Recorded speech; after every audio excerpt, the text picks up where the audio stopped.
Ada ciri-ciri KTP yang paling aman dari gangguan pinjol, dan datanya juga nggak akan dibocorkan. Nah, kenapa bisa seperti itu? Simak video ini sampai habis. Nah, teman-teman, salah satu kelicikan pinjol adalah menyebarkan data peminjam yang pernah mendaftar. Tidak ada jaminan data kita aman dan hanya dipegang oleh pinjol tersebut. Jadi, tidak mengherankan jika setelah mendaftar di pinjol, data kita bisa tersebar meski tagihan sudah lunas.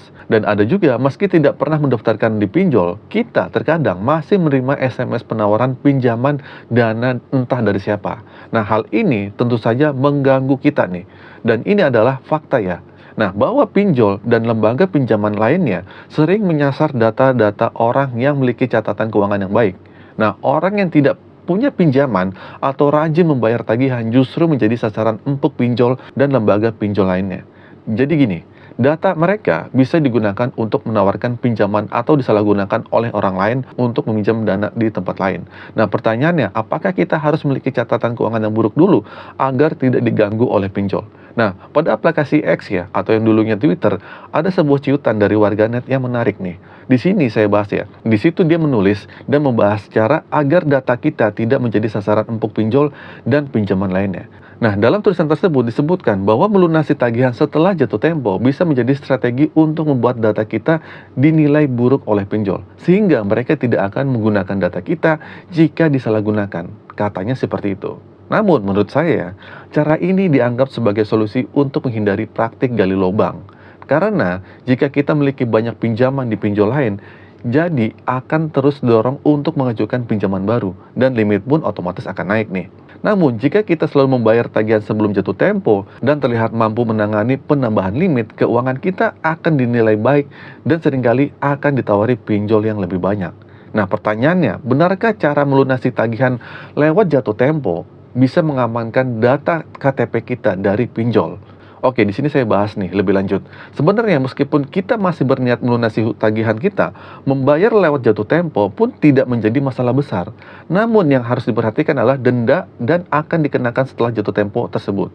Nah, cara ini juga belum tentu terbukti sebagai trik aman untuk terhindar dari gangguan pinjol atau penyalahgunaan data. Mungkin data kita akan terlihat buruk karena selalu membayar lewat dari jatuh tempo.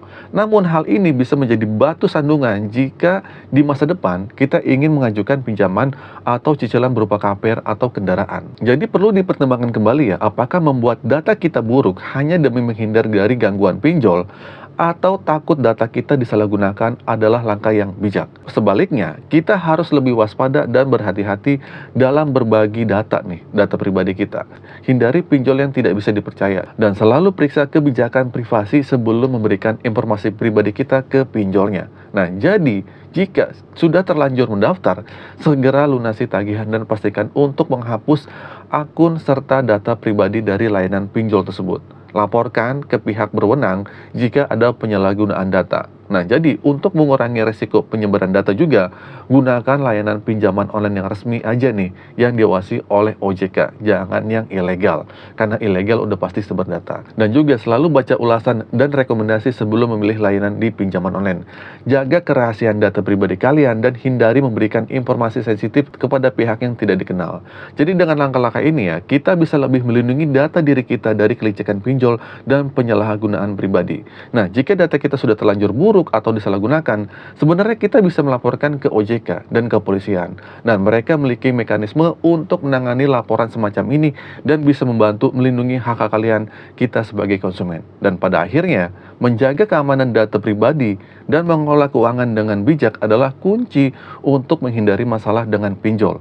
Jangan mudah tergiur dengan penawaran pinjaman online yang terlihat menarik dan selalu lakukan riset sebelum memutuskan untuk menggunakan layanan di pinjaman online tertentu. Nah, semoga informasi ini membantu dan melindungi data pribadi kalian dan bisa mengolah keuangan kalian dengan lebih baik lagi. Oke, singkat saja video kali ini. Semoga video ini bermanfaat. Akhir kata dari saya, Assalamualaikum warahmatullahi wabarakatuh.